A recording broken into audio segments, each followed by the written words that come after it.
Welcome to this week's episode of The Art of Authenticity. I'm Laura Coe, your host, and thank you guys once again for tuning in. We've got Jacqueline Sinclair joining us.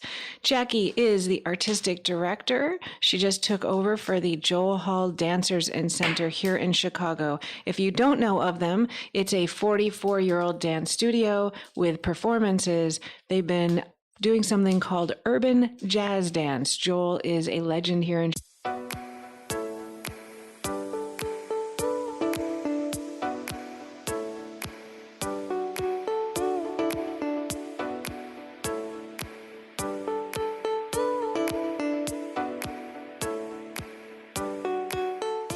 Welcome to this week's episode of The Art of Authenticity. Welcome back, everyone. We've been doing a best of month. I hope you've been enjoying it. We've been highlighting some of the guests and small riffs that have been most enjoyed by you guys. We wanted to replay them because we just think they're just that good. And I guess you do too, because the downloads have been amazing.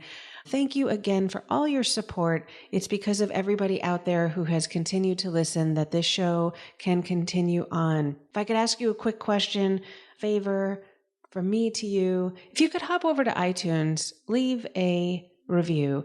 Every little bit counts. This is free. The only way that this continues is people like you supporting the show. So if you don't mind, hop over to iTunes, quickly write a little review. It really helps the ratings of the show and gets us out to more people. So thank you again, and on with the show. Today, I did a show about Pema on finding your authentic self, and I've just been a little consumed with it, mainly because I have a client who asked me if we could read it together as part of his interest in potentially becoming a life coach. But something stuck out, and I wanted to share it with you guys because I feel as if every single one of us is in this predicament at least 5 to 20 or 100 times in a day. You find yourself on a meditation retreat having noodles for breakfast. Maybe in the beginning it seems funny, but halfway through the breakfast you find yourself, instead of being in a mindful mood of the food, you find yourself talking to yourself about how you'd like to have breakfast and you'd like it to be a different kind of breakfast. And Pema goes into this funny little story, that's her story, about the breakfast and how it's not exactly what you wanted. You don't really want noodles. You would rather have eggs and bacon. You'd rather have your mom's favorite matzo ball soup. And you find yourself really focusing on this and really not enjoying the food that's in front of you. And you start to loop. Now, she's giving us a funny example, but really it's more common that it's an email that somebody sent you or a text message that seemed short, or a way in which a friend talked to you, or perhaps your boss or a coworker. Something sticks out in the middle of the day and it just grabs you and it starts to have you loop, right? We talk to our friends about it. It's in the back of our minds and we run this tape over and over and over. And what is the outcome? The outcome is that we feel terrible, right? We think that by talking about this, it's going to help. But you start to get a sense of resentment. What Pema points out is that if something else happens that's more serious, say you're getting very upset about an email when in fact somebody who you love gets sick, or you trip and fall and you hurt yourself, all of a sudden the thing that you were so upset about seems kind of irrelevant. Right? And then if you do see somebody who's fixating on something small when you're dealing with something larger, you notice how that seems rather trivial. All of us have been there, right? It doesn't mean that you're being judgmental. It's just this acknowledgement, if you're going through something really big or difficult, how those little things aren't that important. So she's pointing out that every day there's this opportunity to just drop things. But if you tell somebody to drop it in the middle of having that frustrated, irritated moment, it's actually going to bring up more frustration, a sense of pity, a sense of you're not understanding, you don't get the plight that I'm in. So the whole point that Pema brings up is to actually practice starting where you are. That's the name of the book, Start Where You Are. But she says the result of doing the practice, to your surprise, you find that this week you can drop it more than last week. And as the year goes by, you can drop it more than the previous year. And as time goes by, you find that you can spontaneously just drop it more and more and more. So point that I make over and over and in my work is this idea of emotional workouts, emotional obesity, emotional strength, emotional fitness. Why do I always talk about this? I talk about it because I believe that most of us understand that muscles without lifting 5-pound weights and then 10-pound weights and then 20-pound weights, that's how it works. But when it comes to our emotional life, we don't start with the 5-pound weight and then build up to the 10-pound weight. And so Pema's suggesting what I'm suggesting, which is start with the small stuff. If you notice that you're really focused on something that's kind of small, try not to repeat it. Try not to tell a friend about it. Try not to circle it in your head. Shift your focus to something else. And often the thing that we can shift our focus to is something that you feel gratitude for. Anything. Just gratitude that you have on socks that are really warm and you're feeling cozy in them. Anything would help stop this loop.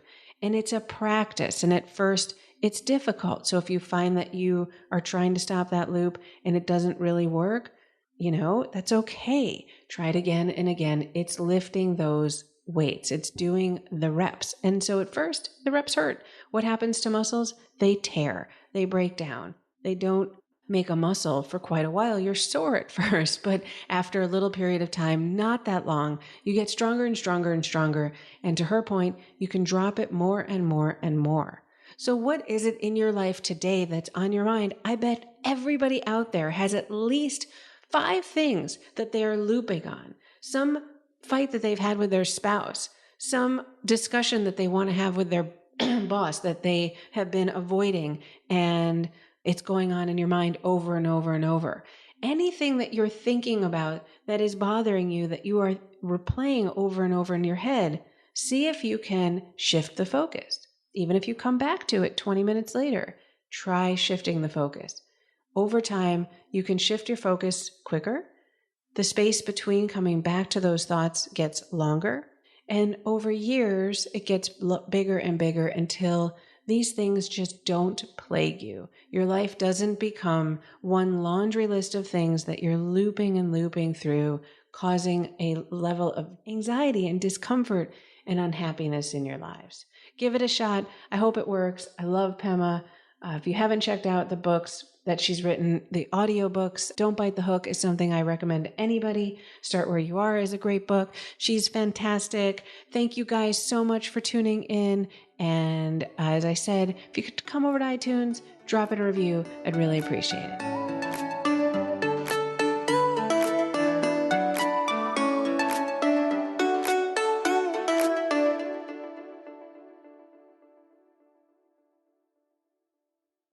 Chicago, and Jackie has been dancing with the studio for 28 years.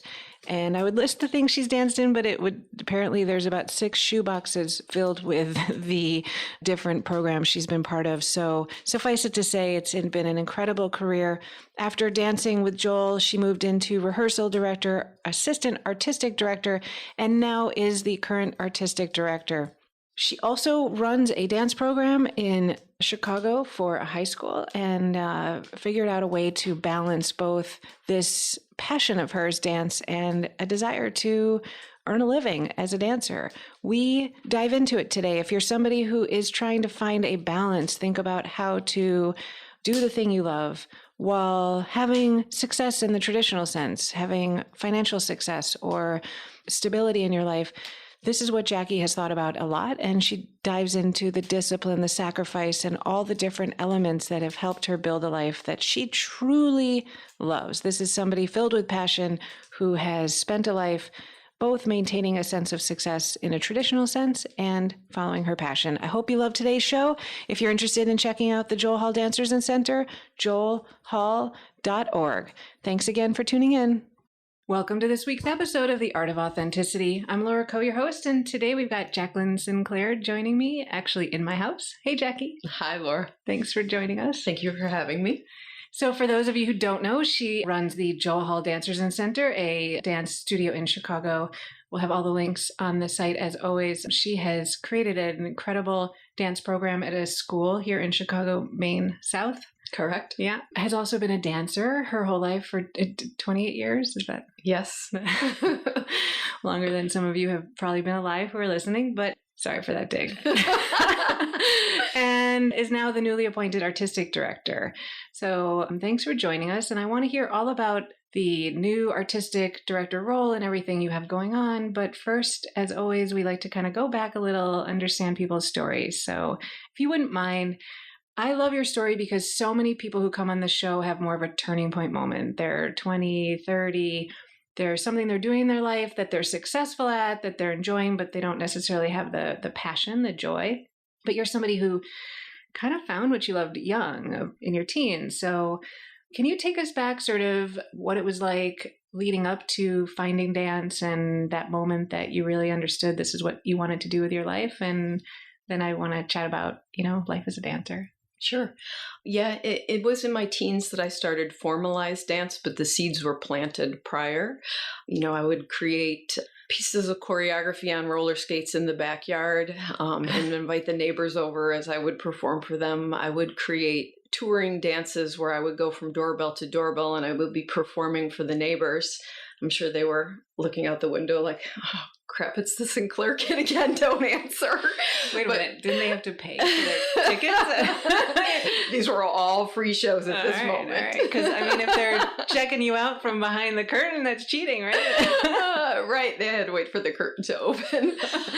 So this love and passion was definitely something that was innate that, I don't know, perhaps I was born with, because it was very clear very early on that it was just as important as breathing for me to express through movement.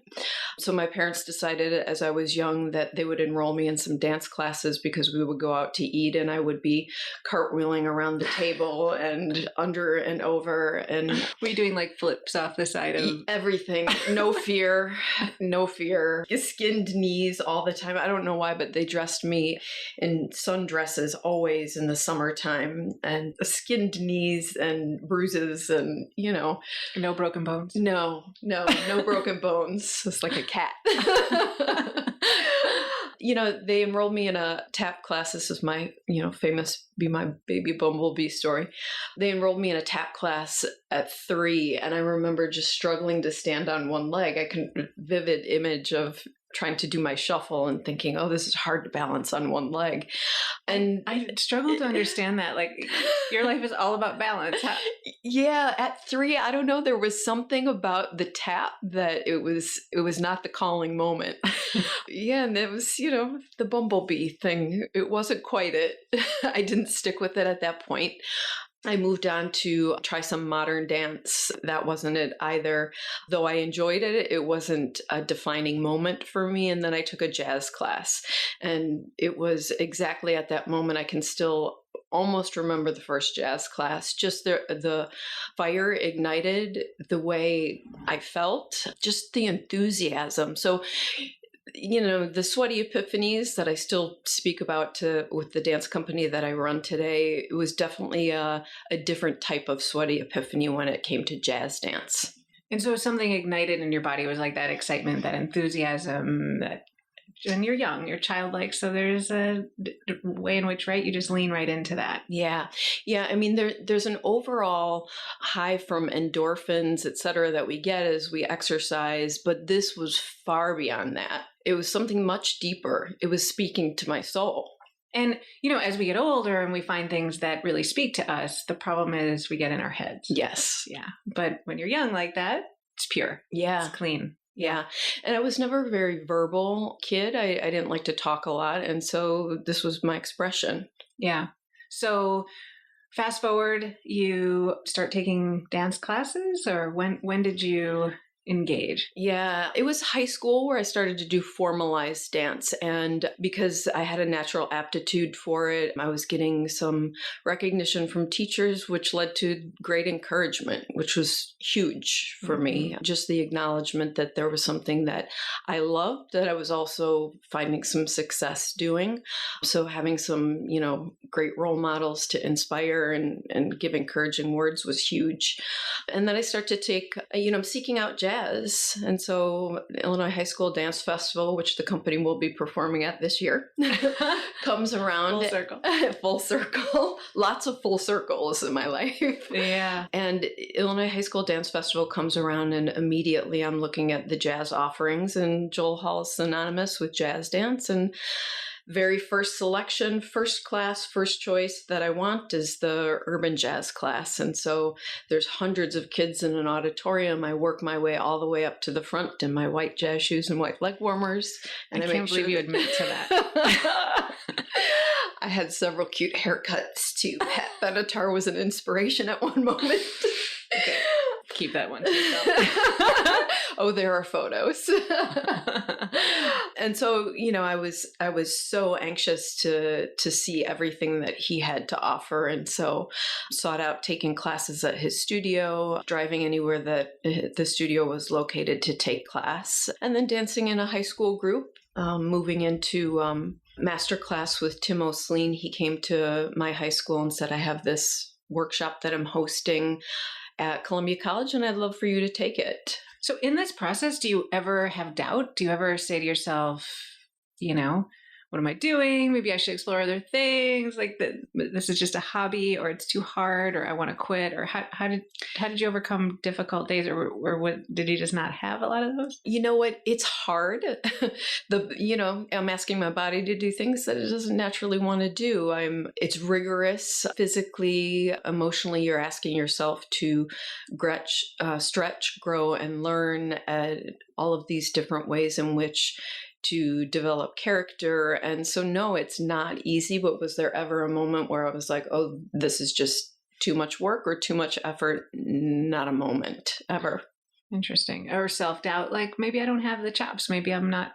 No, I just knew that if I kept working, that it was going to be attainable. It never felt like it was out of reach. I think that also goes into being realistic about what you're ready for at any given moment. And I think even young, knowing what I was ready for was something that was instrumental in moving to the next step. If I'm entering into a ballet class that's way too difficult for me, then it's defeating, right? You're not setting yourself up for success.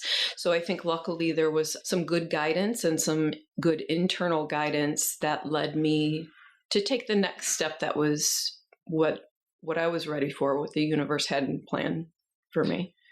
Yeah, I think you're bringing up something really important that, because it might be easy for you, you're, saying quickly, but I just want to back up a little bit, because internal guidance to what's comfortable for you, taking steps that make sense. A lot of times, somebody wants to write a book and they want to be New York Times bestseller, and that's all they're thinking about, or they want to start a company, right? I hear this all day long, and I want to make sure that, it's going to be successful. I want to make $1 million. The internet, it's everybody, I make six figures. Here's how to make six figures, right? But those are much more end game goals than they are what it looks like in the day-to-day to get to those types of goals. And so similarly for dance, right? Or the arts, if you want to be discovered or you want to have that sort of penultimate moment, it happens in micro steps. Yeah, absolutely. If you asked me, did I ever think or desire to be the artistic director of a professional dance company? I never had that much forethought. I looked at each day, each class, each movement with a thorough lens and an entire need to analyze and define what that was, look at it under a microscope, understand it, feel it, express it. And that was so fulfilling that I didn't have to keep thinking about, I want to dance in a professional company. So all of the small steps led me there. I think that it wasn't until much later in my life, actually most recently, where I started to look more holistically at the goals that I wanted to achieve. I kind of joked that I just always ended up where I was supposed to be without a lot of forethought and goal setting, which is entirely true. But it is, like you mentioned, those little steps that were leading me. It's each brick in the yellow brick road, right? So I'm looking at each one of those bricks, but I'm still following my path. And I've heard you say one of your goals was to get to the auditorium theater, right? So there's nothing wrong with setting maybe that larger goal. It's a large theater in Chicago for those of you who don't live here, but seats how many? It's one of the oldest theaters in Chicago. There are a couple thousand seats, I'm sure there. Yeah, and it's a big deal to perform there. So you had set that, but you're not obsessing over that and making everything about getting there. Is that? Yeah. And then realistic goals too. I mean, by the time I had set that goal, I was getting ready to retire from the stage and move into directing primarily. And so it was some things that I wanted to achieve before moving into directing only, which now I've found is to be just 100% fulfilling, just like I thought, only stage was going to be that was all I was ever going to want to do, was to perform on stage. But being open enough to knowing how your passion evolves. I think that a lot of times we get stuck in, I am XYZ, I am this, I am a dancer, I am a teacher, and then we stick with those as dreams, even though they're not still truly our authentic dream any longer. So I think a way in which we self-observe and ask ourselves the question about what is truly fulfilling to me without getting stuck in what that answer is has also helped to lead me to where it is I want to be. If I wasn't 100% fulfilled directing, I wouldn't be here. Mm-hmm. How do you know, right? Like, because this is the holy grail question. I think you're really good at it. But how do you know when you're fulfilled and you're not fulfilled and something serving and not serving? It is a sensation in your body mainly? Yeah, it's extremely hard to define through words because, number one, that's my second language. When I perform on stage, there is a trancing that happens. It's almost an out-of-body experience, which is kind of difficult for people to understand because you're so in your body at that moment that you're performing. But there's a transcendence that happens, and it's truly, as we talk about Akashic records and whatnot, it's truly what my soul is speaking about. It is the right place for my spirit, for my soul. And so when your soul feels satiated, it's an overwhelming knowledge, both physically and spiritually. I don't know if that's any more clear than when I started speaking. Yeah. But it's a complete satiation of the entire being. So not just physically, but all over. And I think most people think of it as in their heads, that they get clear in their minds, right? You would never describe it that way. No, actually. Right. And I didn't even say in my mind as I was describing it. Right. Yeah. No, that's usually the last. That's usually the last I find. If I allow decisions to come too much through just forethought and thinking and my mind, then I'm second guessing. And because that's not how I operate. That's not how Jackie Sinclair operates primarily. Other people do, right? That's their, here's my list of pros and cons, and here's my, and they wrap their head around things, and that's how they inform life decisions. That's not how I inform mine. Yeah. And I mean, people have heard me on the show say this so many times, but I think we've learned that. But I think most of the people who have come on the show who have an authentic life have learned that's one small piece of it, but the actual wisdom, intelligence comes from somewhere deep inside, which you can't point to, and it's impossible to talk about, and there's no words for, right? So this show is kind of trying to do our best to hear it from people's different angles, right? Right. Yeah. Okay, so you find jazz, you meet Joel. Give everybody a quick story. Who's Joel Hall? What's his unique brand of dance? Joel Hall is born and raised in Chicago, comes out of Cabrini Green. He has some challenges in life that he finds his way out of through dance, through choreography, through expressing in movement. He codifies an urban jazz technique, which is, jazz as a vernacular form is for the people. It's of the people. It's a relationship between people, and it stems from social dance. And so codifying urban jazz is Joel's experience of his life and blending it with movement and music. Written 70 ballets. Yes. Oh my God. Yes. Probably more too. We've been archiving the 45 years worth of work, and I keep discovering pieces that have sort of long been forgotten. So I would challenge that number. And if he needs more to make us all feel less successful with our lives.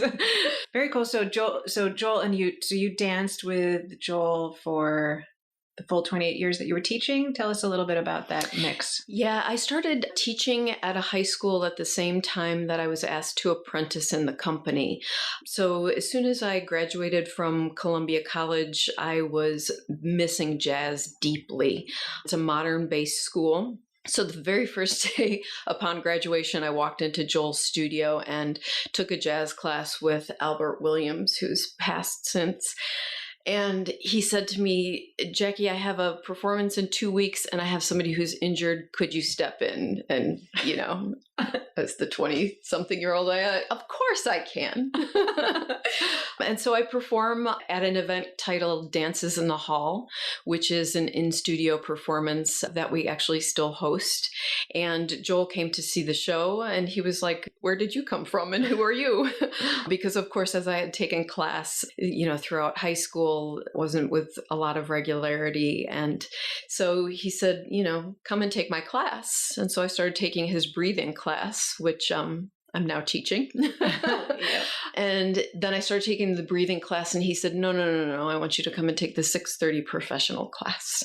And I was scared out of my mind, but I put on my white jazz shoes and showed up, because when Joel tells you to come to class, I'm joking. No, you don't. Like you still have I'm joking. But it was still the white jazz shoe era. And of course, when Joel tells you to come to take class, you come to take class. So I started taking the professional level class and he asked me to apprentice in the company. I started working with the company and was yet again 100% positive that this was home, family, where I was supposed to be, how I was supposed to express myself, the air that I needed to stay alive. And then I worked my way into full company member. Then I became the rehearsal director and assistant artistic director before now transitioning to artistic director. So many people come on the show, and this show is really interested in this intersection between success and finding purpose, right? And I got interested in it because I felt like finding what you love is so hard. And then being successful at something is also really, really hard, right? And how do you blend those two? Because often when you find what you love, there's all this stuff out there about The Secret, and you just sit still in your house and it'll show up and it'll come to you or something crazy. And then success, right? It's prescriptive. If you follow these 15 steps, you will get to this place. But did you point your boat in the right direction, right? Are the steps you're following in what you love? And so a lot of people wake up and they look around, and while they might have found success, it's not necessarily in something that's meaningful to them. You've blended the two, and you did that through working as a teacher during the day and dancing at night. The discipline it takes, though, to be an artist that also has the ability to find success in the arts and have success in sort of the more traditional sense where you can pay your mortgage and such, right? Like you're not just working at Starbucks or whatever, which some people prefer, and there's no judgment on that. But how do you talk to me about that blend? Because you've lived with this life, you know a ton of people who live this life. How do people out there who may have found what they love in the arts, but don't know how to make a living, don't know how, they're afraid to start, they're, all that whole space. Like, how did you think about that when you started working at Maine South and made the decision to be a teacher and follow your dream? Yeah, I mean, you're on to the first step, and that is, what is success for that particular person? For me, I understood the whole starving artist role, and we have stories about, what's left in your fridge, and there's white bread and there's frozen peas and you make a frozen pea and mustard sandwich. These are true stories too, by the way.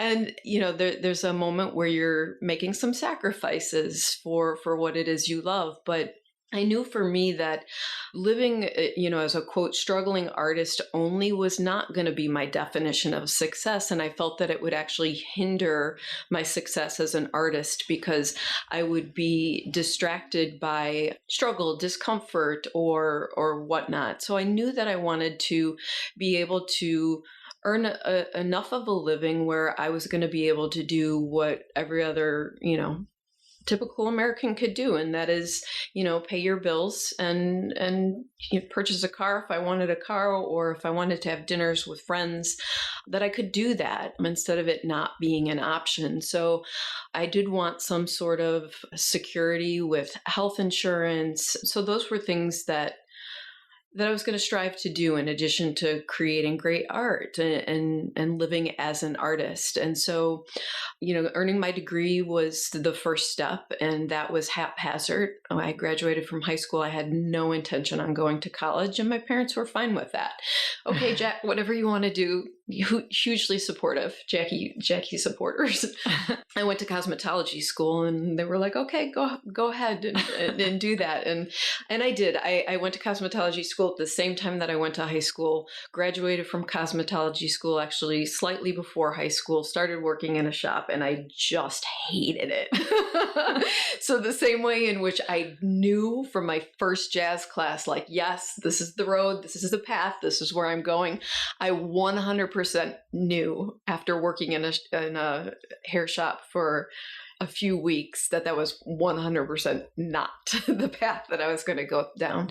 And so I looked at Columbia College's schedule, and I wanted to take this class, that class, this class, and that was basically full time. So though it was happenstance, I earned a degree in dance, which allowed me to apply for a part-time position at Maine South High School as their after-school dance sponsor. I started working the after-school program, and fortunately, yet again, there was a person in my life who saw great things in me and really said, we want you to write the curriculum, develop the program, grow the program, teach it, etc. Go back and get your teacher certification, and we'll hire you to do all that. I was 22. And so in my 22-year-old style, I went, okay. It was not a goal that I set for myself. Wait, but when you say, okay, was it that knowing feeling again? Yeah, probably a little stupidity and a little bit of... Meaning like you didn't know how hard it was going to be? Yeah, and it's funny because, again, full circle universe, she just emailed me this week. And Jane Allen, she was the physical education department chair. And no, I think there was a little naivete about how much hard work it was going to be, but there was nothing harder than, honing your artistic craft, and I was ready for it. It was not a deterrent at all. And yeah, it was a lot. It was hard. I was dancing with Joel. I was going back to school to get my teacher certification, and I was working. So I was not just working the one after school job at Maine South, but I was walking into any building that had people in it, and I was selling myself. And I walked into a home of developmentally disabled adults, and I said, I want to create a dance class for your adults that will help them. It's just like when you were on the block going around from house to house as a kid. Yeah, I literally was doing that. And I was like, dance therapy for this community. And they were like, okay. I walked into a home of children who had severe deformities and disabilities, and said, I want to do this program, and I want to implement a dance program for your kids. And they said, okay. So I was all over. I was teaching at a million places. I just had a little motorcycle that I would go from one place to the next. I was teaching in a law firm for the secretaries on their lunch hour, you name it. So I was doing a lot. So no, it wasn't easy. But I think it's so important, right? Because I think, and you've spent your life in the arts, but I do think there's this myth about finding what you love in the arts and then just kind of like the opportunities will just show up. Yeah. And I heard a lot of artists say this too. And I say it, right? Put it out into the universe and it's going to come. That's just the first step. Right. Because I know other dancers who have thrown it out into the universe and then smoke weed on their couch. And let me tell you, it didn't happen. Right. That's a true story too.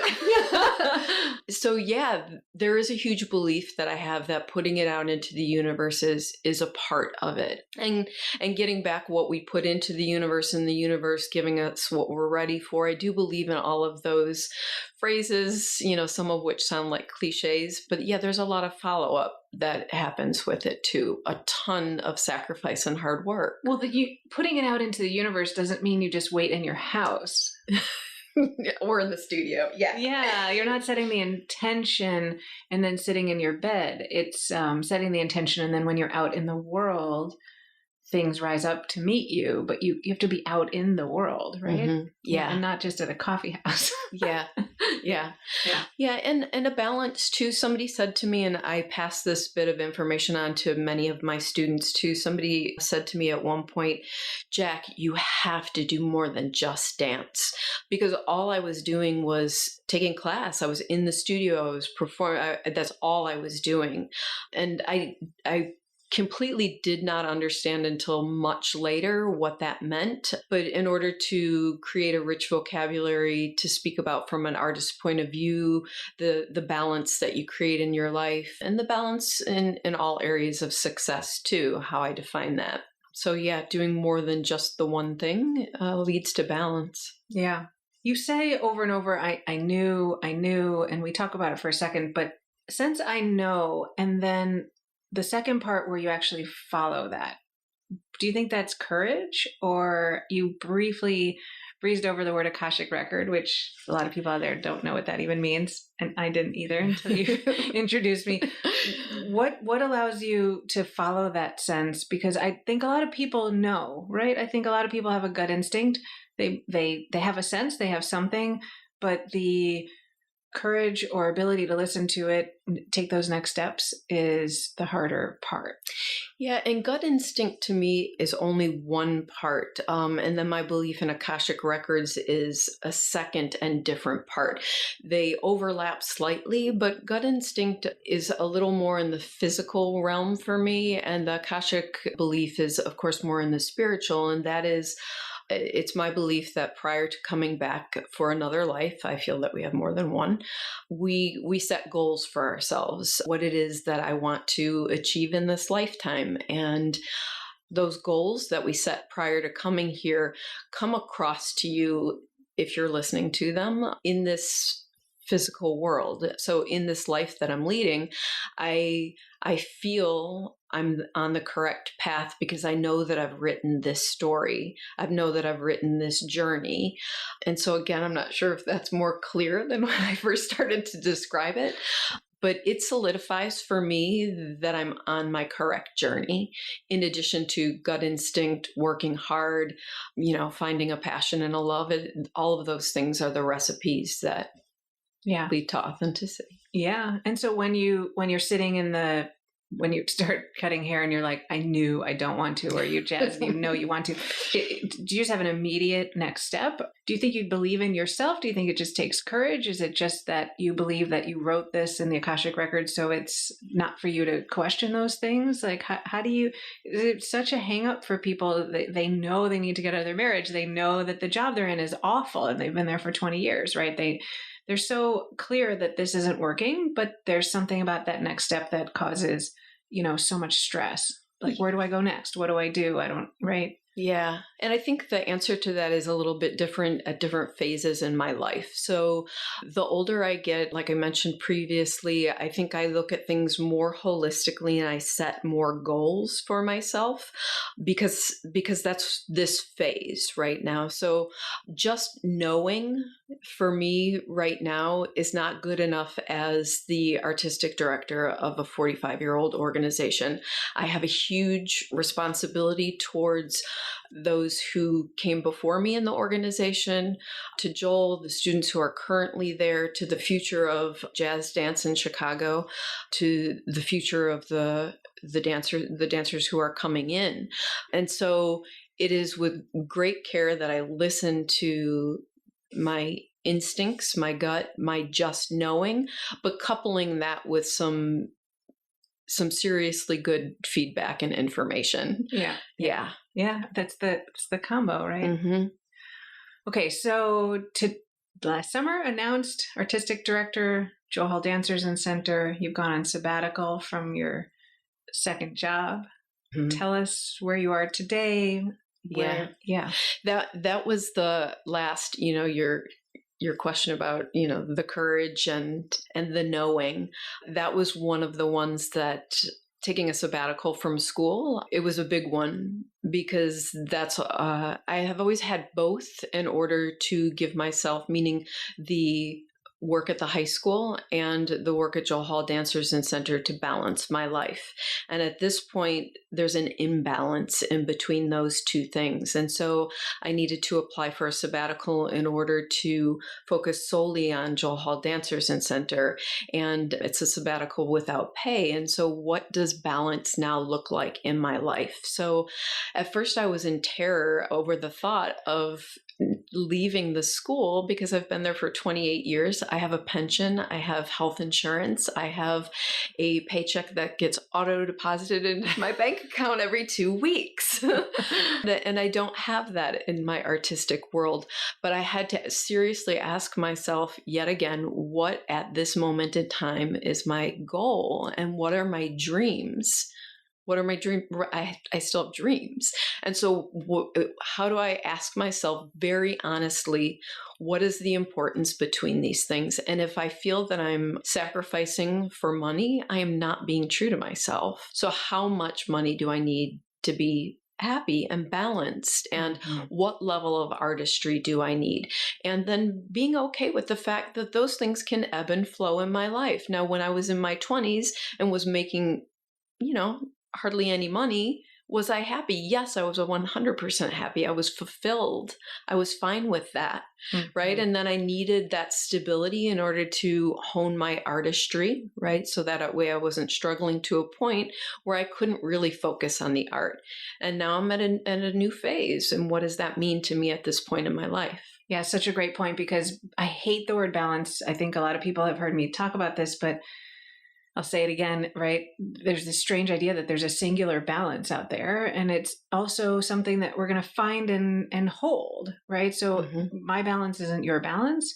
And everybody listening, everybody else's balance out there is, you got to look within yourself, and then it changes over your life, right? 100%. And what could work for you last year? I mean, it could literally be year over year. And I found sometimes, this year I just need more exercise in my life, and right, like I just need more focus on my personal, and we're always looking at pie charts, and we're supposed to have some kind of weird balance of everything in exact pizza slices, but I don't find that, right? No. And I think it's a very dangerous concept, because some people love what they do and that's all they want to be thinking about, and they don't want so much balance in some other areas. Some people are spiritual, they want more there, or somebody is very deeply involved in family. You have to think about what drives you, and then it shifts. 100%.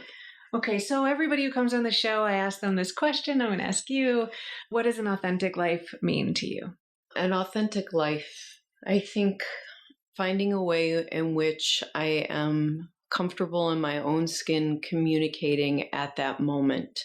That's interesting. And what are ways that you keep yourself authentic? Some people journal, some people go for walks. People have come on and said all sorts of things. What kind of tools, techniques, things do you do to sort of find your inner self? For me, anything that's creative keeps breathing life into me. So it doesn't solely have to be dance. It can be, and it shifts. It can be reading poetry or journaling or writing songs or lyrics or things. Anything that makes me feel creative usually makes me feel quite alive. Very cool. So people who are in Chicago looking to take dance, people who are interested in finding out more about you, where can they find you? joelhall.org, and we are currently in the Edgewater location at 5965 North Clark Street. We are currently looking to move locations to a different North Side neighborhood, so check the website soon for the upcoming details on our location move. Awesome. Thank you so much for coming on and sharing your story. Thank you for having me.